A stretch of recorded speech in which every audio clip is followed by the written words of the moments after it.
Nas sessões anteriores, apresentamos, inicialmente, uma abordagem informal da interpretação de termos e átomos. Depois, consideramos fórmulas que não se iniciam com quantificadores. As fórmulas são estruturas mais simples. E, depois disso, apresentamos as definições formais. Definições formais de interpretação dessas fórmulas mais simples. Deixamos de lado as fórmulas com quantificadores logo no início. E iniciamos nessa aula o estudo da semântica da interpretação de tais fórmulas. E nesse estudo faremos o mesmo. No caso das fórmulas com quantificadores, começaremos com uma visão informal da representação de sentenças com quantificadores e de como interpretar tais sentenças. Como representar a sentença todo número é par? Nesse caso, vamos considerar que o universo dos números sobre os quais estamos falando é o conjunto dos números naturais. Temos aqui uma ideia semântica. E o que estamos querendo é representá-la como uma fórmula da lógica de predicados.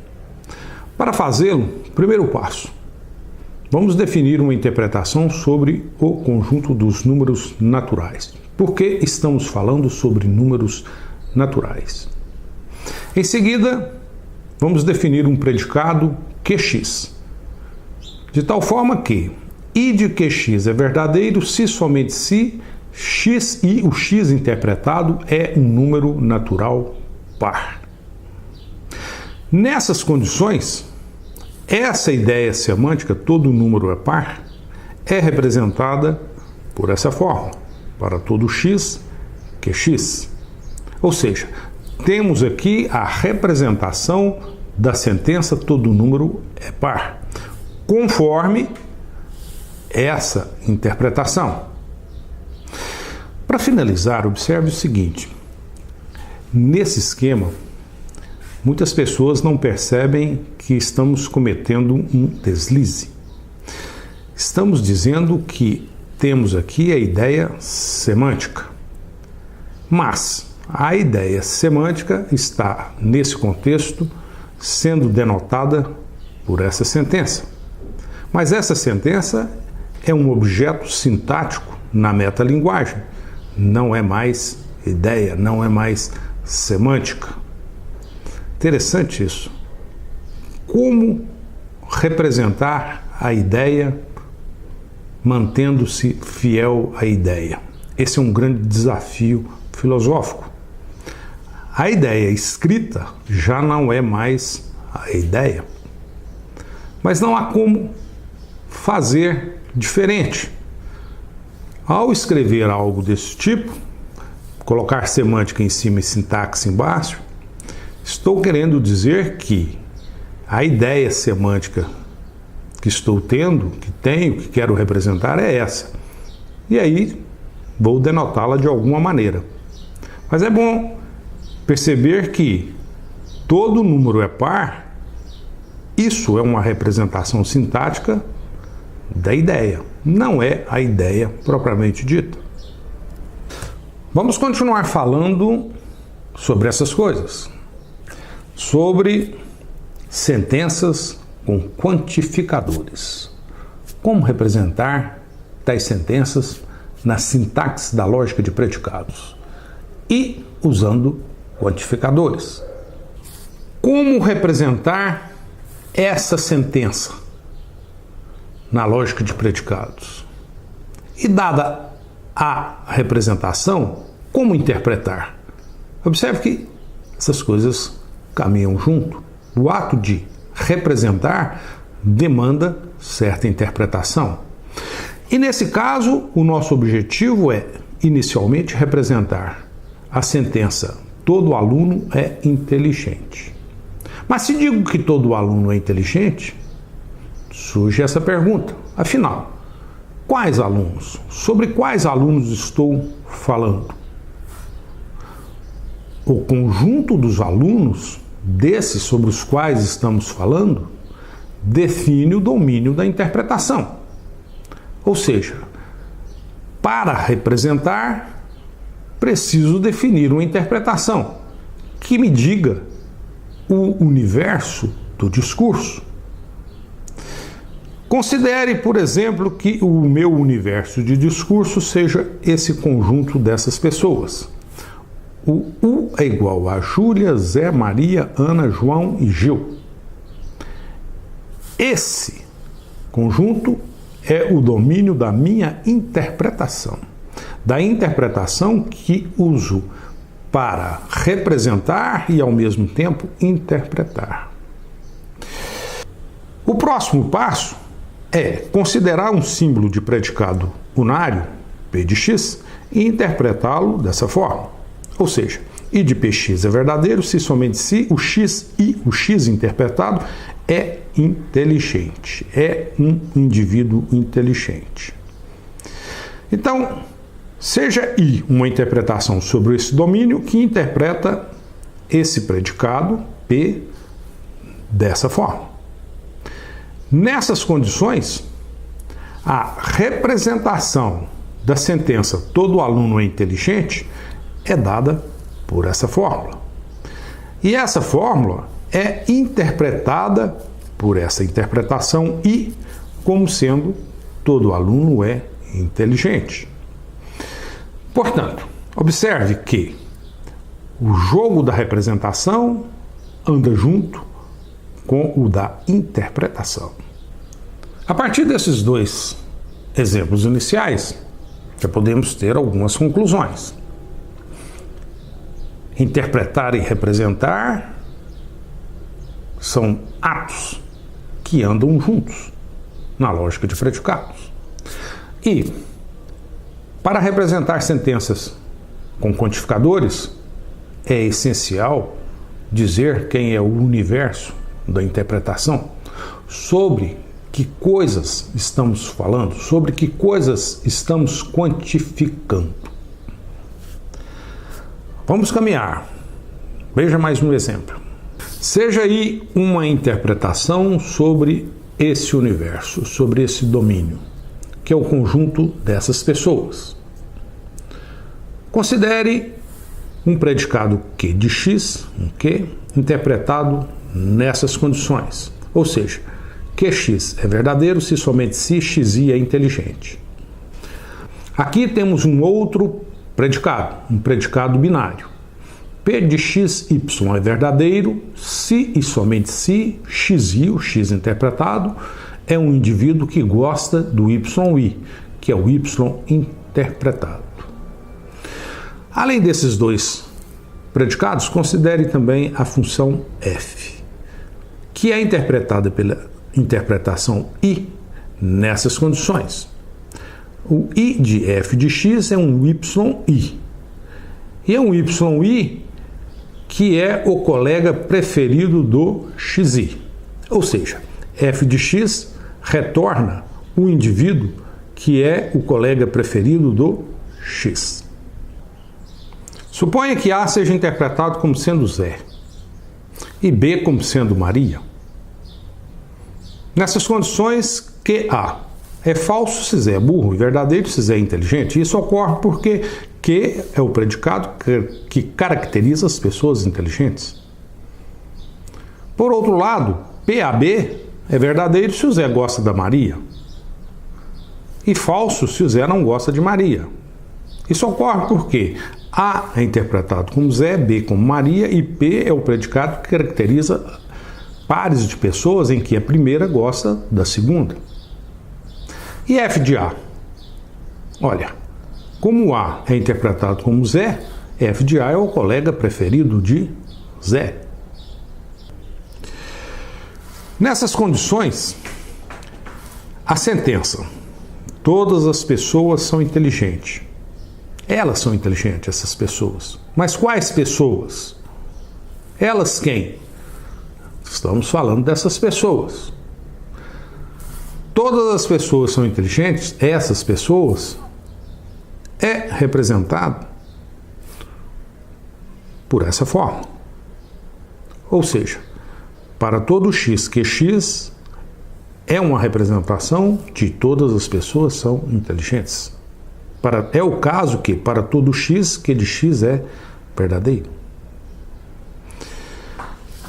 Uma outra coisa, a sentença. Todos gostam de todos. Essa sentença é representada por essa forma. Para todo x, para todo y, é o caso que x gosta de y. Todos gostam de seu colega preferido. Todos quem? Estamos falando dessas pessoas. Nesse caso, essa sentença é representada por essa forma. Para todo x é o caso que x gosta de seu colega preferido, que é o f de x. E a sentença? Toda pessoa gosta de alguém. Toda pessoa e alguém, alguém quem? Alguém desse grupo. Desse grupo de pessoas. Essa sentença é representada por essa forma. Para todo x existe um y, tal que o x gosta do y. Conclusão de tudo isso. Olha, é essencial para representar e para interpretar, dizer quem é o domínio da interpretação. Por quê? É esse domínio que nos diz quem são os elementos que estamos quantificando. Para finalizar a aula, vamos considerar mais um exemplo. Um exemplo que nos mostra muito bem a diferença entre a quantificação universal e a quantificação existencial.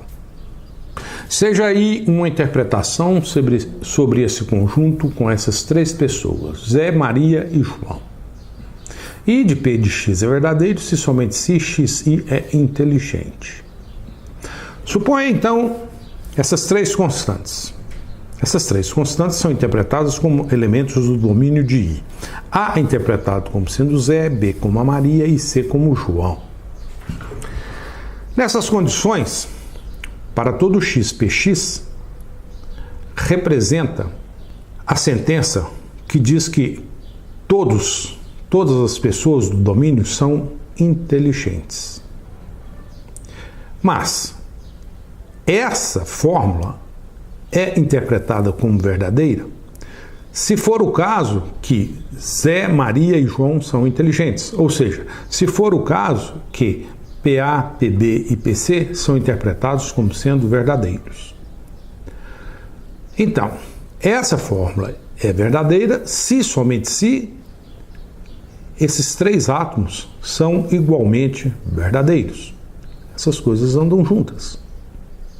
Por outro lado, dizer que existe alguém que é inteligente, isso é verdadeiro se esse átomo, ou esse, um deles pelo menos, é verdadeiro. O que estamos dizendo é o seguinte, que nesse contexto, para esse domínio, para todo x px é verdadeiro se somente se a interpretação de PA, de PB e PC, todas essas três interpretações são igualmente verdadeiras. E a interpretação do existe x px é verdadeira se for o caso que PA ou PB ou PC, um desses três átomos, é verdadeiro. Observe desse raciocínio o seguinte, que o quantificador universal, num domínio finito, ele está associado à conjunção, a uma conjunção semântica. E o quantificador existencial, num domínio infinito, ele está associado à disjunção semântica. Dizer que é o caso que todos são inteligentes significa dizer que Zé é inteligente, e Maria é inteligente, e João é inteligente. Dizer que existe alguém que é inteligente significa dizer que ou Zé é inteligente, ou a Maria é inteligente, ou o João é inteligente. Mas observe que isso é o caso apenas quando o domínio é finito. E quando o domínio é infinito? Como proceder? É isso que veremos mais a seguir. Considerando a análise desses exemplos que acabamos de ver, eu diria o seguinte, que para representar e interpretar sentenças na lógica de predicados, é necessário seguir alguns passos. Entre tais passos, temos pelo menos os seguintes. Primeiro, é preciso definir claramente o domínio da interpretação que corresponde ao universo do discurso. Ou seja, precisamos dizer se estamos falando sobre números, sobre pessoas, sobre animais, afinal, qual é o universo do nosso discurso? Depois disso, em geral, selecionamos constantes da linguagem para representar os nomes presentes no domínio do discurso. Ou seja, pega, por exemplo, a constante A representa o Zé, ou seja, é interpretada como sendo o Zé. B é interpretado como sendo a Maria. Isso é uma maneira de dizer que A representa o Zé, o B representa a Maria. Além disso, em geral, precisamos selecionar símbolos de predicado e de função para representar relações de predicado e funcionais entre os elementos do domínio. Predicados para caracterizar pessoas inteligentes. Predicados para caracterizar pares de pessoas em que a primeira, por exemplo, gosta da segunda e assim por diante. Uma função que nos dá o colega preferido. Uma função que nos dá o pai do indivíduo. Coisas desse tipo. Estamos caminhando. Estamos apresentando exemplos informais.